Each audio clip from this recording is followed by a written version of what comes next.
Hi friends అందరికీ. మా చిన్నోడైతే homework చేస్తుండు. ఎట్లా చేస్తుండు అనేది మీకు చూపిస్తా. అందుకే చెయ్యి తిరగదు మంచిగా. ఏం చేస్తున్నాడు? హోంవర్క్ చేస్తున్నావా? ఆగా ఎట్లా రాస్తుండో చూడు. ఏంటిది? ఆట. ఎట్లా చెయ్యి తిరగదు వీడికి. ఇప్పుడే నేర్చుకుంటుండు. మంచిగా చేస్తున్నాడు డాడీ. ఆట. ఇగో హోంవర్క్ చేసిండు. ఏబిసిడీలు కూడా రాసిండు. ఎంత మంచిగా రాసిండు చూడు. ఇయరే రాస్తుండ అనమాట. ఎట్లా రాస్తుండు? రెండో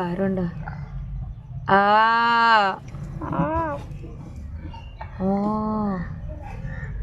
చిన్న రాయి డాడీ, కొంచెం చిన్న రాయి.